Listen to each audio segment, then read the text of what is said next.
Hello everyone. तो students अब class 9 हमारा चैप्टर था नंबर सिस्टम और हम लोगों ने अभी तक ऑलरेडी 4 सेशन देख लिया है इस क्लास का। तो स्टूडेंट हम लोगों ने लास्ट क्लास में रेशनल नंबर के बारे में डिस्कस किया था कि रेशनल नंबर जो कि पी बाई क्यू के फॉर्म में होता है उसे जब हम डेसिमल फॉर्म में चेंज करते हैं तो दो सिचुएशंस हमारे पास आता है, एक टर्मिनेटिंग और एक नॉन टर्मिनेटिंग। तो उससे रिलेटेड कुछ क्वेश्चंस हम लोगों ने ऑलरेडी प्रीवियस क्लास में डील किया था। अब इस क्लास में स्टूडेंट हम लोग फिर से उसी पॉइंट को हल्का सा रिकॉल करते हुए आगे बढ़ते हैं। तो स्टूडेंट हमारे पास जैसा कि वैल्यू है 7x इज इक्वल्स टू 1, यहाँ एक क्वेश्चन दिया हुआ है तो find the expansion decimal expansion of x। तो स्टूडेंट जब हम इस इक्वेशन को सॉल्व करते हैं तो क्या आता है हमारे पास 7x equals to 1, 10x equal to 1/7।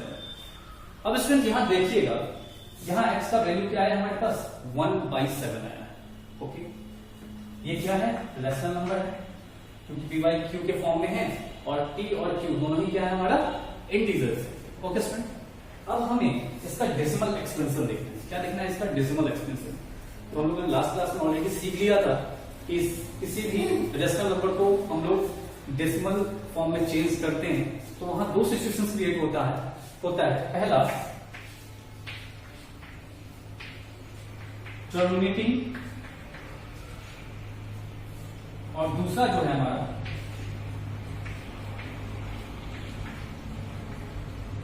Non terminating but recurring decimal. Okay student, दो सिचुएशन हमारे पास आते हैं, जाना था हम लोगों ने लास्ट क्लास में। तो स्टूडेंट साथ ही साथ मैंने ये भी बताया था कि जब भी आपके पास एक रेशनल नंबर हो तो आप उस रेशनल नंबर को सिर्फ देखकर ऑब्जर्व करके ये बता सकते हैं कि उसका डेसिमल एक्सपेंशन जो होगा वो टर्मिनेटिंग होगा या फिर नॉन टर्मिनेटिंग। ओके, मैंने बताया था लास्ट क्लास में, उसके लिए कुछ क्राइटेरिया बताया था। मैंने क्या बताया था कि जब भी कोई रेशनल नंबर जो कि p बाई q के फॉर्म में होता है तो उसमें q जो होता है हमारा, वो q जो क्या होना चाहिए, या तो 2 या 2 के एक्सपोनेंशियल फॉर्म में या फिर 5 के एक्सपोनेंशियल फॉर्म में, मतलब मल्टीपल्स में, या फिर 2 into 5 के फॉर्म में होना चाहिए। इससे रिलेटेड मैंने 2-3 एग्जांपल भी आपके सामने दिया था।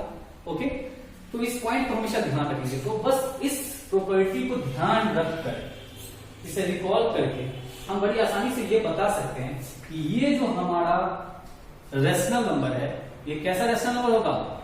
क्या ये टर्मिनेटिंग होगा? नहीं होगा। क्यों? क्योंकि जब इसके Q का मतलब Q में क्या है इसका 7 है, तो 7 का जब हम फैक्टर करते हैं तो ना ही वो 2 के मल्टीपल में आता है, नहीं वो 5 के मल्टीपल में आएगा और ना ही वो 2 into 5 के मल्टीपल्स में आएगा। तो ऐसे कंडीशन में हम बड़ी आसानी से कह सकते हैं कि ये कहां जाएगा, ये non terminating but recurring decimal हो जाएगा, ये टर्मिनेटिंग डेसिमल नहीं होगा। ओके स्टूडेंट, इतना तो हम लोगों ने बस देख करके ऑब्जर्व करके बता दिया। अब इसके आगे अब हमें इसका डेसिमल एक्सपेंशन देखना होगा। तो स्टूडेंट इसे राइट डाउन कीजिएगा। क्यों? क्योंकि आपके पास जब भी इस तरह का क्वेश्चन आए तो आप बड़ी आसानी से, क्योंकि इससे रिलेटेड एक पॉइंट और मैं बताऊंगा अभी कुछ देर बाद तो आपको समझ में आ जाएगा, तो आप बड़ी आसानी से किसी भी रेशनल नंबर को सिर्फ देखकर ऑब्जर्व कर सकते हैं और हर पॉइंट को हर जगह लगाना चाहिए ताकि हर पॉइंट जो है हमारा रिकॉल होता रहता है इससे। ओके स्टूडेंट, तो आते हैं हम लोग और इसका हम लोग डेसिमल एक्सपेंशन देखते हैं।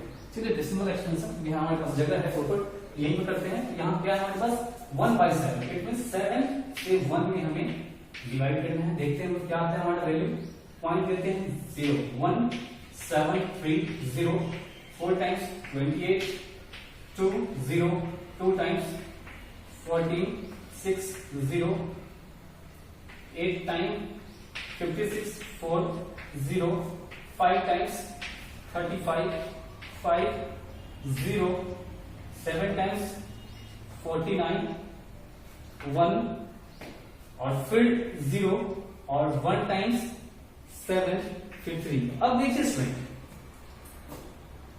अब यहां देखने की बात यह है स्टूडेंट कि यहां से ये हमारा पॉइंट है, तो पॉइंट के बाद 1 से लेके 7 तक जो नंबर हमारा जो ब्लॉक, ये मतलब ये ग्रुप है, एक ब्लॉक है, एक पैटर्न है। ओके स्टूडेंट, ये एक पैटर्न है, ब्लॉक है। इसके बाद फिर यहां से यही ब्लॉक जो है, यही नंबर जो है, यही पैटर्न जो है फिर से क्या होगा, ये रिपीट होगा। क्यों? आप यहाँ रिमाइंडर से मिला सकते हैं। अब यहाँ हमारे पास 1 आया था, हम लोगों ने जैसे ही 0 लगाया फिर 7 आया, 7 का मतलब 1 टाइम्स 1 हो गया 7, फिर 3 आया, देखिए यहाँ 3 है, फिर हम 0 लगाएंगे, फिर हमारे पास 2 रिमाइंडर आएगा और फिर इस तरह से ये पैटर्न होता जाएगा। और ये क्या होगा, बार बार इस 6 डिजिट का जो ब्लॉक है ये बार बार क्या होगा, रिपीट होगा। क्या होगा, रिपीट होगा इसमें। बात समझ में आई? तो ये क्या हमारा non terminating but recurring value है, तो इसके आगे डिवाइड करने की जरूरत नहीं है स्टूडेंट। ओके, तो इसे हम तो देखिए स्टूडेंट, तो हमारा जो नंबर था, क्या नंबर था हमारा 1/7, एक्स का वैल्यू क्या आया था 1/7, और जब इसका हम लोगों ने डेसिमल एक्सपेंशन निकाला तो क्या मान चला हमें 0.14287। ओके स्टूडेंट, ओवर रेकरिंग क्यों लगाया, ये तो आप लोगों को समझ में आ गई होगी बात, क्योंकि अब तक तो हम लोगों ने यही सीखा। ठीक है, तो ये रिपीटिंग ब्लॉक है, इसके बाद फिर से रिपीट होता जाएगा। ओके स्टूडेंट, आई होप आपको मेरी बात समझ में आई होगी।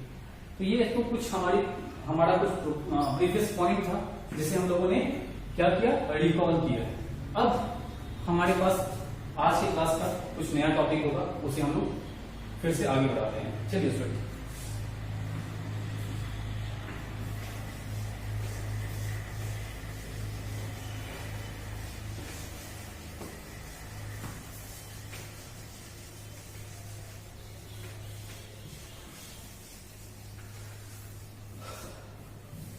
तो स्टूडेंट हम लोगों ने अब तक रेशनल नंबर को दो फॉर्म में, मतलब जो उसके लिए दो डेसिमल कंडीशंस आता है, एक टर्मिनेटिंग और एक नॉन टर्मिनेटिंग बट रेकरिंग, उस दोनों ही फॉर्म में चेंज करना जान लिया एक रेशनल नंबर को p/q के फॉर्म में जो होता है उसे। अब हमारे पास डेसिमल एक्सपेंशन होगा, एक नंबर का डेसिमल एक्सपेंशन होगा और उसे p/q के फॉर्म में चेंज करना होगा। तो चलते हैं, देखते हैं ऐसे क्वेश्चंस को। ओके, चलिए, तो हमारे पास एक वैल्यू है express 0.3 over recurring into p/q form.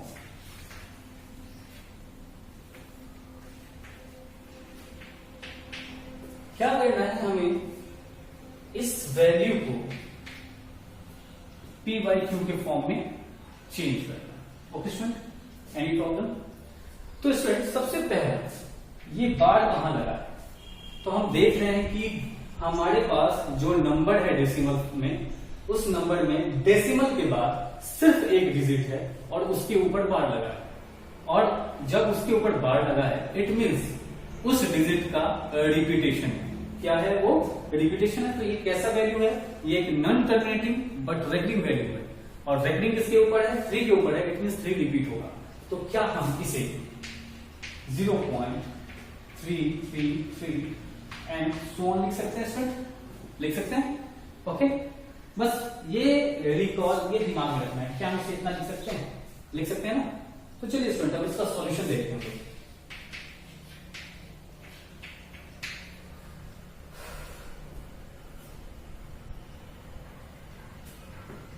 तो स्टूडेंट इसका सॉल्यूशन हम लोग देखते हैं। Let x is equal to 0.3 over bar. Okay student, चलिए स्टूडेंट इसे हम इक्वेशन 1 मान लेते हैं। क्या मानते हैं, इक्वेशन 1।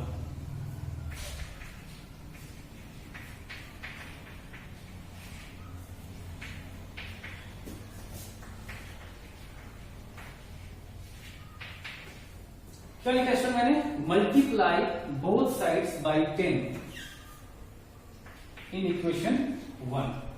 इक्वेशन 1 जो है हमारा, multiply both sides by 10 to equation 1।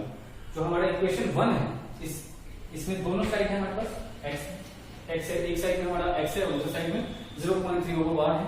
इस दोनों ही साइड्स को हम लोग 10 से मल्टीपल करते हैं, तो हमारे पास वैल्यू आता है 10x।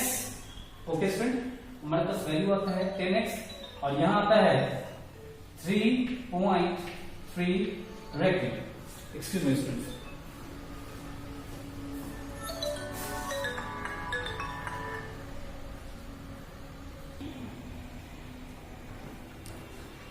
तो स्टूडेंट्स, जैसे ही हम लोगों ने इस इक्वेशन 1 को 10 से मल्टीपल किया बोथ साइड्स, तो ये हमारा वैल्यू ये क्या हो गया 10x हो गया। और जब हम 0.3 ओवर बार भी मल्टीपल किए तो ये क्या आ गया C.3 ओवर बार। अब देखिए अगर इसमें कहीं डाउट हो तो आप एक देख देखिए, जैसे हमारे पास क्या था 0. यहाँ इस वैल्यू को हम कितना लिख सकते थे, ये एक्चुअली ये रेक्टिंग क्यों होता है, इसी रिपीटेशन को ही ना दर्शाता है ये रेक्टिंग। तो जब हम इसको अगर 10 से मल्टीपल करते हैं 0.333 इसको 10 से मल्टीपल करते हैं तो 10 ये 0 की क्या प्रोबेबिलिटी होती है, जैसे 1.2 है हमारे पास, और उसे 10 से मल्टीपल करेंगे तो क्या आएगा हमारे पास 12 आ जाएगा। तो ये डेसिमल यहां से यहां हो जाए राइट साइड चला जाता है। तो जितने 0 से मल्टीपल करते हैं डेसिमल उतना राइट जाता है। तो ये 10 से मल्टीपल करेंगे तो ये कहां जाएगा, यहां आ जाएगा। ये 3 जो है ये डेसिमल से फ्री हो जाएगा, ये इंडिपेंडेंट हो जाएगा। बट इसके बाद का ये 3 का रिपीटेशन है वो तो फिर एज यूजुअल ही रहेगा ना, वो जो 3 का रिपीटेशन है वो एज यूजुअल रहेगा। तो यहाँ पर वही चीज किया हम लोगों ने, बस जैसे इसे 10 से मल्टीपल किया तो एक 3 क्या हो गया, वो इंडिपेंडेंट हो गया, डेसिमल से फ्री हो गया, वो इस साइड आ गया डेसिमल पे। बट बाकी उसके पीछे जो 3 था उसका रिपीटेशन हो ही रहा है। ओके, आई होप आपको समझ में आई होगी मेरी बात। ओके, तो क्या हम लोग मल्टीपल करके इतना लिख सकते हैं। ओके, चलिए ये हमारा क्या हो गया equation second. Now subtracting equation 1 from 2। अब क्या करेंगे स्टूडेंट्स, इक्वेशन 1 को इक्वेशन 2 से हम सब्ट्रैक्ट करते हैं 10x माइनस एक्स और यहां हमारा 3.3 over half minus 0.3 over half. अब स्टूडेंट यहां ध्यान दीजिए, हमने यहां पर क्या लिखा है 3.3 ओवर बार और 0.3 ओवर बार। ये बार जो है 3 का रिपीटेशन दिखा रहा है, यहां पर भी रिपीटेशन दिखा रहा है, तो ये क्या हो जाएगा टोटली 0 खत्म। यहां भी आ गया 3.0, सिर्फ क्या बच गया हमारे पास 3, क्योंकि पॉइंट पे 0 आ रहा है तो कोई फर्क नहीं पड़ रहा है। तो यहां पर क्या करेंगे हम 9x इज इक्वल्स टू 3 बच गया हमारे पास। Therefore x equals to 3/9 cancel 1/3। तो हमारे पास देयरफॉर x इक्वल्स टू क्या आ गया हमारे पास 1/3। तो हमारा 1/3, तो हमारा 0.3 ओवर बार का जब हम लोगों ने उसे p बाई q के फॉर्म में चेंज किया तो हमें उसका क्या वैल्यू मिला 1/3। ओके स्टूडेंट, तो यहां पर क्या मैंने किया आप लोग समझ रहे होंगे कि क्या, मेरे ख्याल से आप लोगों को बात समझ में आ रही होगी।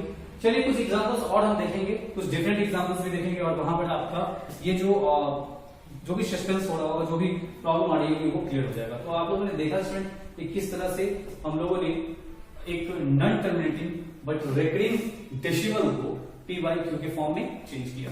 और ये तो कंपलसरी था कि इसे तो p बाई q के फॉर्म में चेंज होना ही था, बिकॉज क्योंकि non terminating but recurring value किसमें आता है, वो रेशनल नंबर में ही आता है ना। ओके स्टूडेंट, चलिए आगे बढ़ते हैं हम लोग।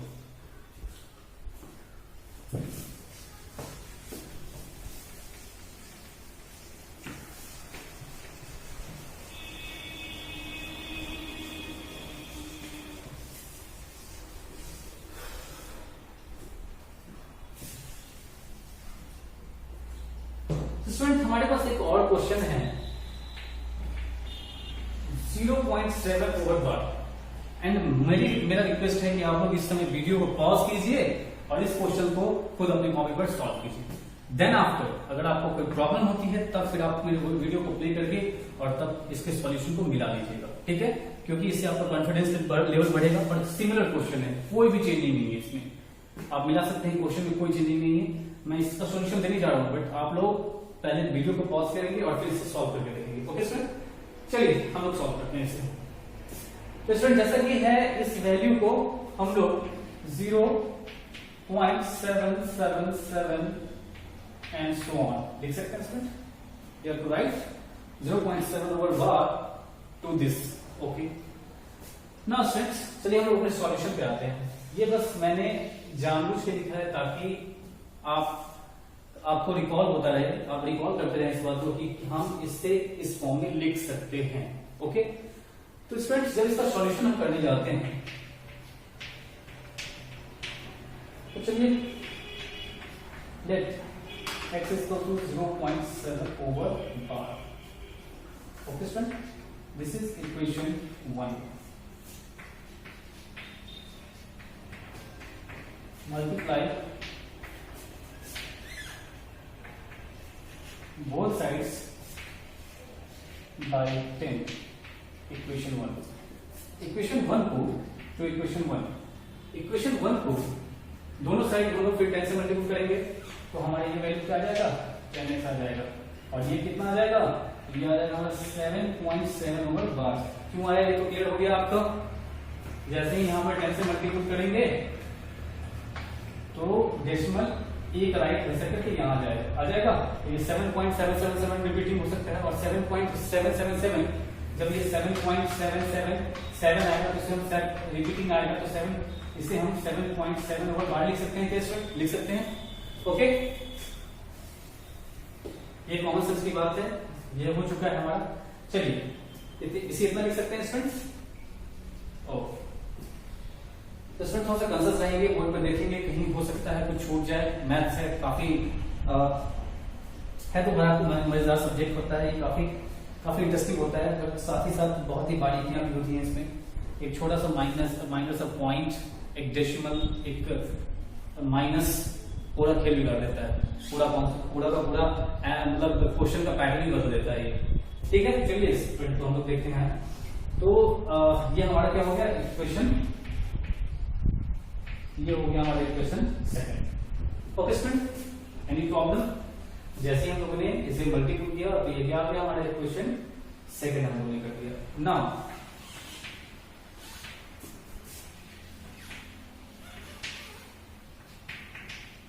subtracting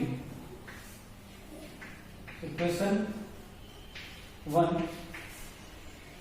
from 2, तो हमारा इक्वेशन 2 क्या है दिस, तो हम लोग इक्वेशन 2 से इक्वेशन 1 को क्या करेंगे स्टूडेंट, माइनस करेंगे।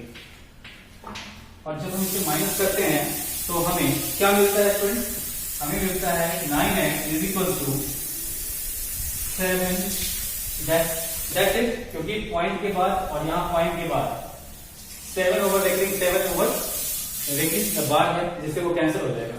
Therefore x is equal to 7/9, तो हमारा वैल्यू जो है वो फाइंड आउट हो गया p/q के फॉर्म में। इस 0.7 ओवर बार को हम लोग p/q के फॉर्म में अगर लिखते हैं तो हमारा वैल्यू कितना आएगा, 7/9 आएगा। ओके स्टूडेंट, अब स्टूडेंट इससे एक बात और भी क्लियर हो रही है कि ऐसे वैल्यूज को नंबर टाइम पे हम अब लिख सकते हैं, क्योंकि आपने लास्ट क्लास में टर्मिनेटिंग और इरेशनल नंबर्स, मतलब टर्मिनेटिंग और non terminating but non repeating numbers को नंबर लाइन पर देखा था, but non terminating but repeating numbers को नहीं देखा था नंबर लाइन।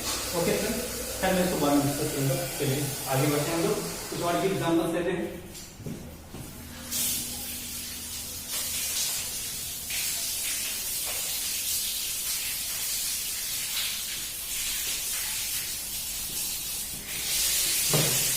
तो स्टूडेंट हमारे पास एक और क्वेश्चन है,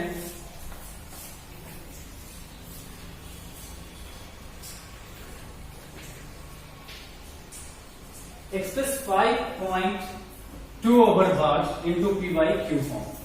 p/q के फॉर्म में इसे चेंज करके दिखाना है।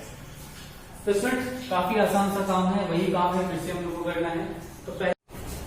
तो स्टूडेंट्स सेम क्वेश्चन, जो क्वेश्चन अभी तक हम लोगों ने 2 एग्जाम्पल देखा है सेम है, कोई चेंज नहीं। कैसे देखिए वो यहां जो हमारा जो होल नंबर पार्ट है, ये जो नंबर है यहाँ हमारा क्या था 0 था, तो हम लोगों ने यहाँ 5 डाल दिया। बाकी डेसिमल के बाद कितना डिजिट है हमारे पास 1 है, और उसी का रिपीटेशन करना है क्योंकि उसके ऊपर रेखिंग लगा हुआ है। तो क्वेश्चन तो सेम सिमिलर है, कोई चेंज नहीं है इसमें। चलिए इस क्वेश्चन का सॉल्यूशन देखते हैं। तो सबसे पहले तो हम ये चेक कर ले कि इसे लिख क्या सकते हैं। तो इसे हम क्या लिख सकते हैं 5.222 एंड सो लिख सकते हैं स्टूडेंट। ये मैं चेक करता हूं, बार बार आपको समझाने के लिए लिखता हूं, मुझे लिखने की जरूरत नहीं है। मैं लिखता हूं इसलिए कि आप समझो, आप कंफ्यूज हो, ठीक है, क्योंकि ये 2 की कंटिन्यूटी बनी हुई है, रेकरिंग है, ये रिपीट होता जाएगा। चलिए अब सॉल्यूशन देखते हैं स्टूडेंट्स का।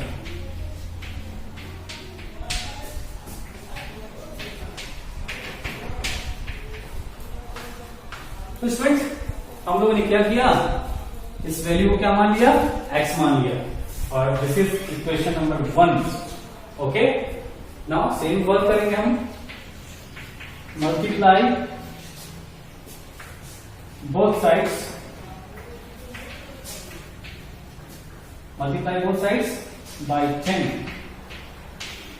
इन इक्वेशन 1। इक्वेशन 1 में दोनों साइड हम क्या करेंगे 10 से मल्टीपल करते हैं, हमारा रिजल्ट क्या आ जाएगा 10x। और फिर स्टूडेंट यहां देखिएगा क्या था हमारा 5.222 की कंटिन्यूटी थी, रिपीटेशन था। जैसे ही इसे 10 से मल्टीपल करेंगे ये यहां से यहां आ जाएगा, तो ये क्या हो जाएगा हमारा 52.222 एंड कंटिन्यूटी, इसकी रिपीटेशन। यही होता है ना, ये 2 का रिपीटेशन तो इनफाइनाइट तक जाने वाला है ना। तो बस एक डिजिट जो है डेसिमल के बाद एक डिजिट जो है वो डेसिमल फ्री हो गया, बिकॉज 10 से हम लोगों ने इसे मल्टीपल कर दिया, 1 से मल्टीपल कर दिया। ये सब तो कॉमन सेंस वाली बात है। लास्ट जब से आपने डेसिमल पढ़ा क्लास 6 से 5 से, तब से ये सब कुछ जान रहे हैं आप लोग, कोई दिक्कत नहीं होगी। तो उसे इतना लिख सकते हैं, और इसे फिर हम लोग क्या लिख सकते हैं 52.2 ओवर बार लिख सकते हैं, लिख सकते हैं स्टूडेंट। आई होप आपको मेरी बात समझ आ रही होगी। तो हम इसे 52.2 ओवर बार लिखते हैं, और ये इक्वेशन नंबर हमारा हो गया 2। Any problem student? No. Now subtracting equation 1 from 2, same work करते हैं हम लोग। अब इक्वेशन 1 को इक्वेशन 2 से सब्ट्रैक्ट करेंगे, हमारा आ जाएगा 10x minus x, that is 52.2 over recurring minus 5.2 over recurring. अब देखिए स्टूडेंट हमारे पास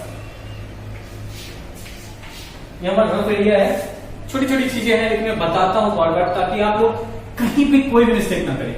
अब देखिए स्टूडेंट हमारे पास है 52.2 ओवर बार, और यहां है 5.2 ओवर बार। अब ये देखिए यहां पर भी 2 का रिपीटेशन कंटिन्यूअसली होगा ऊपर, और यहां पर भी नीचे भी, तो इसलिए ये क्या हो जाएगा कैंसल। बच गया क्या हमारा, इधर तो 0 कुछ नहीं होने को है, इधर तो कुछ नहीं, इधर कितना बच गया 47.0 इट मींस 47। तो 47 आ गया हमारा यहाँ पे, क्या आ गया स्टूडेंट 47, और इधर कितना आ गया 9x। Therefore x is equal to 47/9, 47/9। This is the p by q form of 5.2 over bar. Okay student, बात समझ में आई? ये हमारे पास डिफरेंट एग्जांपल्स था। ओके स्टूडेंट, अब हम लोग एक लास्ट एग्जांपल देख लेते हैं आज का, और उसके बाद और स्टूडेंट जो भी क्वेश्चंस मैं करवा रहा हूं आप वीडियो को पॉज कीजिए, क्योंकि सबका फॉर्म सेम है, आपको खुद से अटेम्प्ट करना है पहले, उसके बाद मेरे सॉल्यूशन को देखिए कि आपसे कहां प्रॉब्लम हुई, क्योंकि सेम पैटर्न है सबका। एक एग्जांपल हम देखते हैं लास्ट।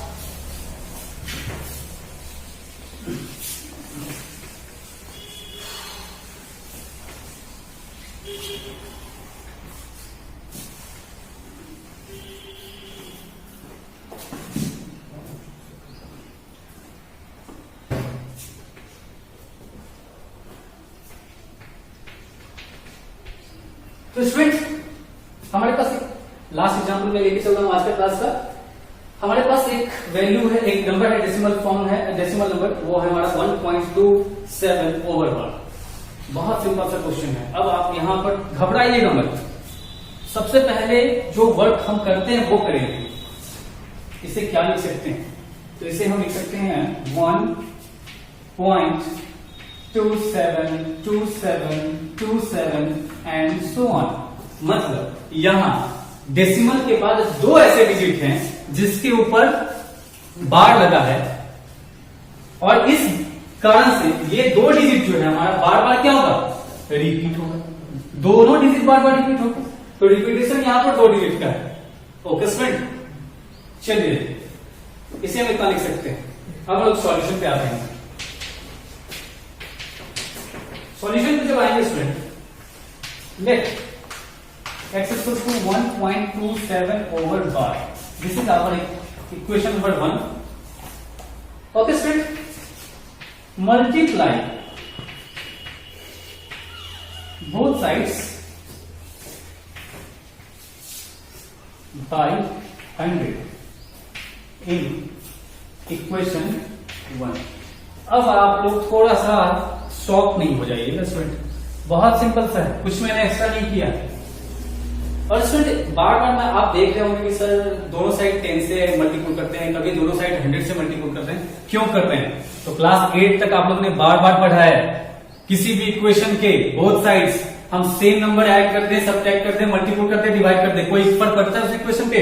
कोई फर्क नहीं पड़ता उस इक्वेशन पे। आपको बार बार मैंने समझाया, यहाँ पर इसीलिए इक्वेशन के दोनों साइड ही जो कुछ भी करते हैं हम लोग एडिशन दोनों साइड करते हैं, क्योंकि उससे उस इक्वेशन पे कोई असर नहीं होता है। तो इसमें यहां पर मैंने 100 से इसलिए मल्टीपल किया है क्योंकि हमारे पास ये जो बार लगा है वो दो डिजिट पे लगा है, और उस दो डिजिट को हमें इंडिपेंडेंट करना है, डेसिमल फ्री करना है। तो यहां पर हमारा वैल्यू क्या आ जाएगा, यहां आ जाएगा 100x, और यहां आ जाएगा हमारा, अब देखिए स्टूडेंट 1.272727 का रिपीटेशन है।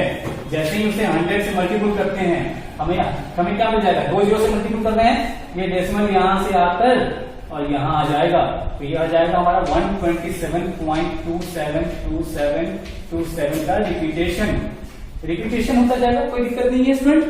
ओके, तो यहां क्या लिखेंगे हम 127.27 ओवर बार, क्योंकि रिपीटेशन है तो बार लगा देना होगा। This is equation number 2, this is equation number 2। Now subtracting equation 1 from 2. Okay student, this is 100x minus x, 100x minus x, and this is equals 127.27 over bar minus 1.27 over bar. Okay student, any problem? अब देखेंगे student, फिर वही बात है हमारे पास 1.27 over बार, sorry 127.27 over बार और 1.27 over बार। अब देखिए स्टूडेंट, ये पोर्शन हमारा कैंसल, कुछ बचेगा नहीं, और यहां कितना बच गया स्टूडेंट, 126 बच गया, और यहां कितना बच गया स्टूडेंट हमारा 99, क्योंकि ये क्या हमारा 1x है ना, ये क्या हमारा 1x है, तो ये 99x और ये हमारा 126, therefore x is equal to 126 upon 99, and this is the p by q form of 1.27 over bar. Any problem student? No. हाँ, एक चीज और करना था स्टूडेंट, देखिएगा इसे रिड्यूस भी कर सकते हैं, रिड्यूस किया जा सकता है, तो इसे रिड्यूस कर देते हैं हम लोग। तो रिड्यूस करेंगे 3 से, तो ये आ जाएगा हमारा 33, और 3 से करते हैं 4 2, और फिर इसका एचसीएफ ले सकते हैं, ये कितना आ जाएगा हमारा, और ये कितना आ जाएगा 14/11। This is the reducible form, इस बात का भी ध्यान रखेंगे क्योंकि इससे आपका आंसर कभी कभी ले कि सर ये तो आंसर में है ही नहीं, ऑब्जेक्टिव में ये प्रॉब्लम आ जाती है। इसे हालांकि this and this both are equivalent है दोनों, कोई फर्क पड़ने को नहीं, लेकिन आपकी सहूलियत के लिए आप फिर मेरा साथ रहेंगे ना, इसलिए। ओके स्टूडेंट, कल फिर नए एग्जाम्पल के लिए नए एक्साइटमेंट के साथ फिर से आएंगे हम। Thank you.